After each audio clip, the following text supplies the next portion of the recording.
जमीन घूम नहीं रही है तो फिर सूरज भी घूम रहा है जमीन के गिर्द। सूरज जो है ना हर दिन निकलता है और अपनी रोजाना की कहते हैं जो होती है उसकी जहत उससे ऊपर ऊपर बढ़ता जाता है। और ऐसे कहते हैं सूरज ये पूरी ज़मीन का गिर्द चक्कर लगाता है, जो है ज़मीन वो घूम नहीं रही, ये जो सूरज है ये इसके इर्द गिर्द घूम रहा है। देखिए मदरसा के बच्चे आज ऐसी बात बता गए हैं जो आइंस्टाइन भी नहीं बता के गया। इंसानों का चांद पर जाना एक जायज़ काम है या नाजायज़? ये नाजायज़ है। नाजायज़ काम है, चांद पे नहीं जाना चाहिए। नहीं नहीं, इस्लाम से नहीं जायज़, क्योंकि चांद मेरे मालिक ने बनाया है, इसमें चांद पे नहीं जाना चाहिए। तो ज़मीन भी तो मालिक ने बनाई है, फिर ज़मीन पे हम क्यों रहे? तो मेरे मालिक ने रहने के लिए बनाई है। हाँ। और चांद मेरे मालिक ने बनाया। चांद सुबह से जाता है, शाम को नीचे आता है, इस वजह से चांद पे नहीं जाना चाहिए। ज़मीन तो मेरे मालिक ने रहने के लिए बनाई हुई है, इस वजह। उन्होंने कैसे जुल्म किया? हम पर जुल्म कर रहे थे तो हमने अपनी जान बचाने के लिए अपना अलग मुल्क बनाया। अगर देखो वह अगर मुसलमानों पर भारत जुल्म करता तो वहाँ पे 27 करोड़ मुसलमान और 4.5 लाख मस्जिदें कैसे हो? तो उन पर भी जुल्म हो रहा।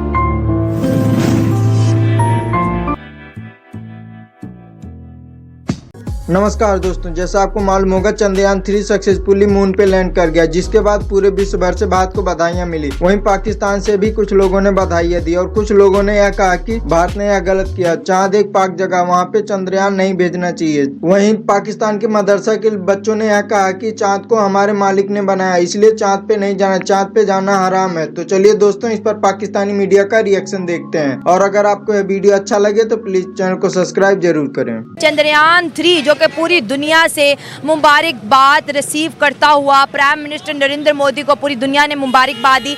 लेकिन आज की ताज़ा तरीन खबर ये है कि चंद्रयान 3 जो कि 23 अगस्त को लैंड किया स्मूथली मून की सरफेस पर, उसको भारत सरकार ने नेशनल स्पेस डे के तौर पर मनाने का फैसला किया है। अब हर साल 23 अगस्त को स्पेस डे भारत में मनाया जाएगा, जो कि उनके बच्चों के लिए बहुत ज़्यादा फ़ायदेमंद है। वो ज़्यादा से ज़्यादा साइंस एंड टेक्नोलॉजी से जुड़ते चले जाएंगे, क्योंकि जिस दिन को मनाया जाता है बच्चे उसके बारे में जानते हैं, उनके अंदर क्यूरियोसिटी पैदा होती है। आज मैं यही नेशनल स्पेस डे के ऊपर बात करूंगी मदरसा स्टूडेंट से कि मदरसा के जो स्टूडेंट है वो साइंस, स्पेस, टेक्नोलॉजी और भारत की तरक्की के ऊपर क्या कहते हैं। हाफिज़े कुरान हो, मदरसे में पढ़ते हो? जी। अच्छा, कभी आपको मदरसे में साइंस, इंग्लिश या मैथ पढ़ाया गया है? जी। क्या पढ़ाया गया? साइंस से रिलेटेड कुछ जानकारी है तो बताओ। मैथ पढ़ाते हैं, मैथ, इंग्लिश, उर्दू। साइंस नहीं पढ़ाते? नो। क्यों नहीं पढ़ाते साइंस? पता नहीं। आपको साइंस से रिलेटेड कुछ भी नहीं पता? नहीं। अच्छा, मदरसे के अंदर रहते हुए आपको इंडिया के बारे में क्या बताया जाता है? नहीं, हमें इंडिया के बारे में कोई नहीं पता।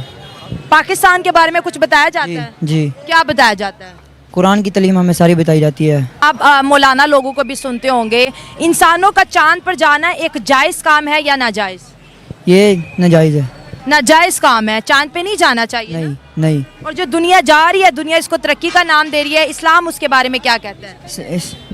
इस्लाम से नहीं जायज़, क्योंकि चांद मेरे मालिक ने बनाया है, इसमें चांद पे नहीं जाना चाहिए। तो ज़मीन भी तो मालिक ने बनाई है, फिर ज़मीन पे हम क्यों रहे? तो मेरे मालिक ने रहने के लिए बनाई है। हाँ। और चांद मेरे मालिक ने बनाया। चांद सुबह से जाता है, शाम को नीचे आता है, इस वजह से चांद पे नहीं जाना चाहिए। ज़मीन तो मेरे मालिक ने रहने के लिए बनाई हुई है, इस वजह से। तो चांद भी तो मालिक ने हमारे लिए बनाया हुआ है ना? वो तो रोशनी के लिए बनाया मेरे मालिक ने, महबूब की वजह से। अब जैसे इंडिया गया है, वो चांद के ऊपर उतरा है, वो कह रहे हैं कि इसके अंदर से कीमती मेटल्स हैं, इसके अंदर से पानी है, यहाँ से चीज़ें जो हैं हम जो है यहाँ पे बेस बना सकते हैं, ये ज़मीन वालों के कोई काम आएगी। तो क्या वो गलत कर रहे हैं? उन्हें गुनाह मिलेगा? इंडिया कौन सा इस्लाम के मुताबिक काम करता है? इंडिया कोई नहीं इस्लाम के मुताबिक काम करता। वो तो मुसलमानों का बेड़ा गर्क करना चाहते हैं। वो कैसे? वो बेड़ा गर्क करना चाहते हैं। वो कहते हैं इस मुल्क में इस्लाम आ गया तो ये सलाउद्दीन यूबिया से बातें करेंगे, कुरान की बातें करेंगे। वो इस मुल्क को कुरान को ख़त्म करने चाहते हैं। आजकल हमारे हुक्मरान इस तरह के हैं, वो कुरान को कहते हैं यहाँ से कुरान का नाम ही ना ले। वो तो सिर्फ ये मुसलमान है जो कुरान कहते हैं, इस वजह से कुरान का नाम लिया जा रहा है, वरना वो तो कुरान को यहाँ से ख़त्म कर दें। इंडिया के अंदर पार्टीशन जब हुई, जब मुल्क बने, वो आपको बताया मदरसे में कभी पढ़ाया है कि इंडिया पाकिस्तान कैसे बने? वो हमें कुरान के बारे में बताते हैं सर। अच्छा, कुरान ज़मीन के बारे में क्या कहता है? ज़मीन फ्लैट है या गोल है? ज़मीन गोल है, फ्लैट भी है। फ्लैट है कि गोल है? एक चीज़ बताओ। फ्लैट। ज़मीन फ्लैट है। अगर ज़मीन फ्लैट है तो इसका मतलब है कोई चीज़ हरकत नहीं कर रही ना? नहीं। लेकिन मदरसे में आपको पता है ऐसी ही तालीम दी जाती है और बच्चे जो अपने उस्ताद से सीखते हैं वही आगे जो है डिलीवर करते हैं। अनफॉर्चुनेटली ज़्यादातर जो हेट है वो मदरसों से फैलता है, मुसलमान काफिर करके छोटे छोटे बच्चों को रेडिकलाइज कर दिया जाता है। लेकिन इंडिया ने मून मिशन किया, उसके बारे में क्या कहोगे? इंडिया ने मून मिशन किया, लेकिन मैं तो यही कहूँगा जो भी इस्लाम के ख़िलाफ़ है उनके खिलाफ़ तो होना चाहिए, लेकिन चांद पर अगर जा रहे हैं तो ये हराम वगैरह इसको हम नहीं कह सकते, क्योंकि अप्रिशिएट करना चाहिए। और जो इस्लाम का काम कर रहे हैं उनको तो वहाँ पर जाना चाहिए और अल्लाह ताला की जितनी भी कुदरत हैं वो दिखानी चाहिए कि क्या किस तरह की उसकी फल्कियात में उसने किस तरह बनाई हुई हैं, किस तरह ज़मीन उसने पैदा की हुई है। ये सारा हमें खुद देखना भी चाहिए और दूसरों को इसका ज़हन भी देना चाहिए कि वो भी देखें और कुदरतों का नज़ारा करें। ये बताओ कि ज़मीन गोल है या फ्लैट है? ज़मीन आला हज़रत जो है, मैं उनकी रोशनी में आपको बताता हूँ कि ज़मीन जो है ये सुकून है, यानी ये रुकी हुई है, ये घूमती नहीं है। इस तरह हम नहीं कह सकते कि वो घूम रही है, गोल का तो कुछ नहीं कह सकता मैं। ये इंडिया चांद पे चला गया, लोगों ने मार्स तक के मिशन कर लिया। अनफॉर्चुनेटली मदरसा के बच्चों को ये पढ़ाया जाता है कि ज़मीन फ्लैट है। अगर ज़मीन फ्लैट है तो फिर ये मौसम कैसे बदलते हैं, ये दिन रात कैसे आते हैं बताओ? अगर ये घूम ही नहीं रही, चांद ग्रहण कैसे लगता है, सूरज ग्रहण कैसे लगता है? करता हूँ, ये जो है ज़मीन जो है ये बिल्कुल सुकून है, बस जो है ना चांद ये इसके गिर्द जो घूमता है, ये घूम रहा है, ज़मीन घूम नहीं रही है। तो फिर सूरज भी घूम रहा है ज़मीन के गिर्द? सूरज जो है ना हर दिन निकलता है और अपनी रोज़ाना की कहते हैं जो है होती है उसकी जहद, उससे ऊपर ऊपर बढ़ता जाता है। और ऐसे कहते हैं सूरज ये पूरी ज़मीन का गिर्द चक्कर लगाता है, जो है ज़मीन वो घूम नहीं रही, ये जो सूरज है ये इसके इर्द गिर्द घूम रहा है, जिसकी वजह से मौसम के कहते हैं ठंडा होता है, गर्म होता है। इसी तरह के कहते हैं आसमान और दिनों का छोटा बड़ा होना, ये भी क्या कहते हैं सूरज के साथ ही है। ये देखें, बिल्कुल ये देखें मदरसा के बच्चे आज ऐसी बात बता गए हैं जो आइंस्टाइन भी नहीं बता के गया।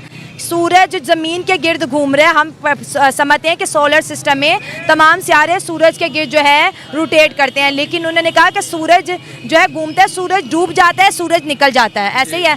और दिन और रात कैसे बनते हैं, मौलाना क्या बताते हैं? दिन, क्योंकि दिन जो है ना ये सूरज के आने जाने से ही है, अल्लाह ताला की कुदरत में से उसने ये निज़ाम रखा है। जैसे ही जो सूरज है इसका गिर्द ख़त्म होता है तो वो नीचे मशरक़ की दूसरी जानिब चले जाता है।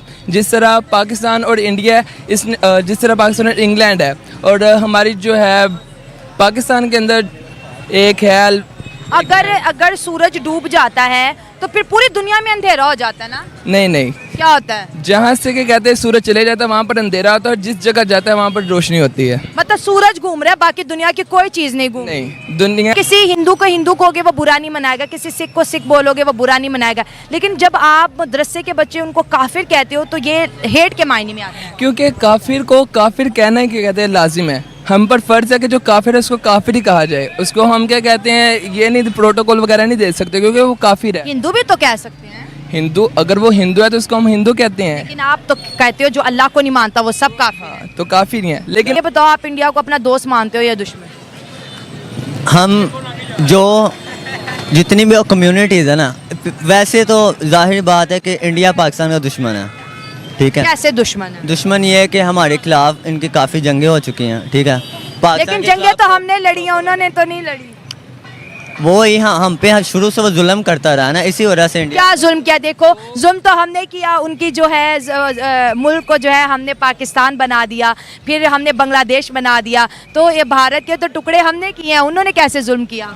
हम पर जुल्म कर रहे थे तो हमने अपनी जान बचाने के लिए अपना अलग मुल्क बनाया। अगर देखो वह अगर मुसलमानों पर भारत जुल्म करता तो वहाँ पे 27 करोड़ मुसलमान और 4.5 लाख मस्जिदें कैसे तो होती? उन पर भी जुल्म हो रहा है। आए दिन आप नहीं देखते सोशल मीडिया पे कोई मस्जिद जल रही है, किसी कॉलेज में हिजाब पर पाबंदी लग रही है, ये इस्लाम के खिलाफ ही सारा कुछ कर रहे हैं।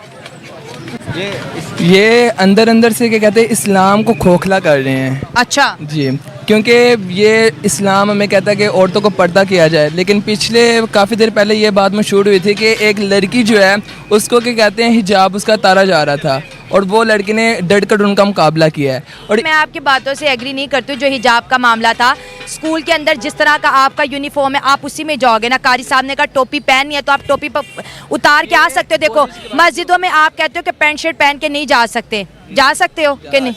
जा सकते हैं। अच्छा, नमाज भी पैंट शर्ट में हो जाती है। यूनिफॉर्म मदरसे का क्या है बताओ? यूनिफॉर्म तो जो हमारा वो तो कमीज शलवार ही है। तो देखो वहाँ का भी जो यूनिफॉर्म है बच्चों को वही पहना। अगर आपको हिजाब वाले मदरसे में जाना है तो आप जो, इंडिया में मदरसे भी बहुत है। वो वहाँ के जो मुसलमान हैं हमारे पाकिस्तानियों से ज़्यादा वो सुखी हैं। सरकार उनको हज की सब्सिडी भी देता है। क्या आपके पाकिस्तान में सरकार आपको हज पे छूट देती है?